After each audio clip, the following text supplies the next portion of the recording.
सोचिए जरा, जिस इंटरनेट का हम हर दिन इस्तेमाल करते हैं वो आखिर आया कहाँ से?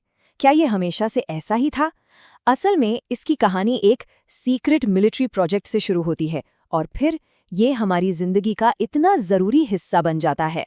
तो चलिए आज इसी कहानी को समझते हैं। तो आज हम क्या क्या देखने वाले हैं? सबसे पहले जानेंगे कि भाई ये इंटरनेट असल में है क्या। फिर इसकी जासूसी कहानी जैसी सीक्रेट शुरुआत को देखेंगे। इसके बाद हम देखेंगे कि ये इंडिया कैसे पहुंचा। और हाँ, आखिर में इसके फायदे और नुकसान, मतलब इसके दोनों पहलुओं पर भी नजर डालेंगे। तो चलिए शुरू करते हैं सबसे बेसिक लेकिन सबसे जरूरी सवाल से। ये इंटरनेट आखिर है क्या चीज? तो देखिए, इंटरनेट का जो पूरा नाम है वो है इंटरनेशनल नेटवर्क। और अगर इसे बिल्कुल आसान भाषा में समझें तो ये दुनिया भर के करोड़ों अरबों कंप्यूटर्स का एक बहुत बड़ा जाल है। इसमें सरकारी कंप्यूटर्स भी हैं, कंपनियों के भी हैं और हम जैसे आम लोगों के भी। इसीलिए इसे अक्सर नेटवर्क का नेटवर्क कहा जाता है। मतलब एक ऐसा नेटवर्क जो कई सारे नेटवर्क से मिलकर बना है। अब आते हैं इसकी कहानी पर, और यकीन माने इसकी शुरुआत एक ऐसी जगह से हुई जिसके बारे में शायद ही कोई सोच सकता है। तो चलिए थोड़ा टाइम में पीछे चलते हैं। साल था 1969। जरा सोचिए, ये वो जमाना था जब एक एक कंप्यूटर पूरे कमरे के बराबर होता था और ऑनलाइन जैसा कोई शब्द ही नहीं था। उस समय कोल्ड वॉर चल रहा था और अमेरिकी डिफेंस डिपार्टमेंट को एक ऐसे कम्युनिकेशन सिस्टम की जरूरत थी जो मान लीजिए किसी न्यूक्लियर हमले के बाद भी काम करता रहे। बस इसी जरूरत ने जन्म दिया आरपानेट को। इसका सिर्फ एक ही काम था, सीक्रेट इन्फॉर्मेशन को एक जगह से दूसरी जगह सुरक्षित भेजना। लेकिन ये तकनीक आम लोगों तक पहुंची कैसे?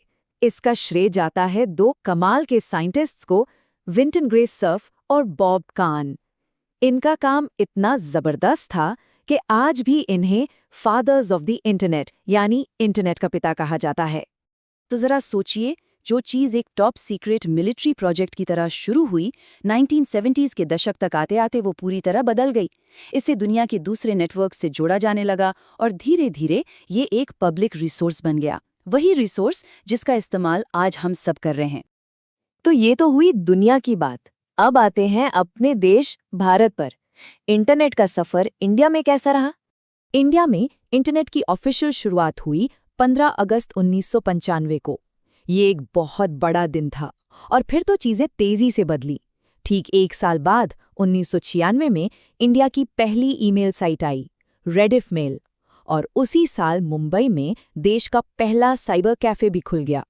सोचिए, वो जगह जहां लोगों ने पहली बार इंटरनेट को एक्सपीरियंस किया होगा। फिर 1999 में लॉन्च हुई वेब दुनिया, जो पहली हिंदी वेबसाइट थी। और 2000 का दशक आते आते तो ई-कॉमर्स का दौर शुरू हो गया। अब इंटरनेट हमारी जिंदगी का एक हिस्सा तो बन चुका है, बल्कि एक बहुत जरूरी हिस्सा। तो अब एक सिक्के के दोनों पहलुओं को देखते हैं। इसके फायदे क्या हैं और इसके खतरे क्या क्या हैं। तो जैसा कि हमने कहा, इंटरनेट के दो चेहरे हैं। एक तरफ तो ये हमें पूरी दुनिया से जोड़ता है, हर तरह की जानकारी बस एक क्लिक पर दे देता है।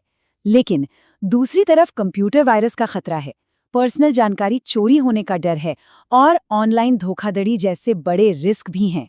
पहले फायदों को देखते हैं। इंटरनेट ने सच में दुनिया को छोटा कर दिया है ना? आज हम दुनिया के किसी भी कोने में किसी से भी बात कर सकते हैं। घर बैठे बैठे कुछ भी नया सीख सकते हैं। कोई छोटा सा बिजनेस है तो उसे पूरी दुनिया तक पहुंचा सकते हैं और सेफ तरीके से ऑनलाइन पैसे भी भेज सकते हैं। ये सब बस कुछ क्लिक्स की दूरी पर है। लेकिन अब बात करते हैं खतरों की, जिनसे हमें सावधान रहना है। सबसे पहला तो है कंप्यूटर वायरस का डर। फिर किसी का पर्सनल डेटा या तस्वीरें चोरी हो सकती हैं, बैंक डिटेल्स गलत हाथों में पड़ सकती हैं। और हाँ, ऑनलाइन गेमिंग की लत भी एक बड़ी समस्या है, जिसका सीधा असर हमारी हेल्थ पर पड़ता है। तो फायदे देख लिए, नुकसान भी समझ लिए। अब सवाल ये उठता है कि आगे क्या?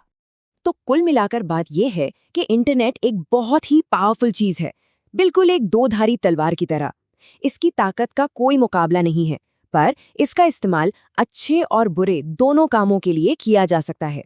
और यहीं पर एक बहुत बड़ा सवाल खड़ा होता है, जैसे जैसे ये टेक्नोलॉजी और आगे बढ़ेगी, इसका भविष्य कैसा होगा?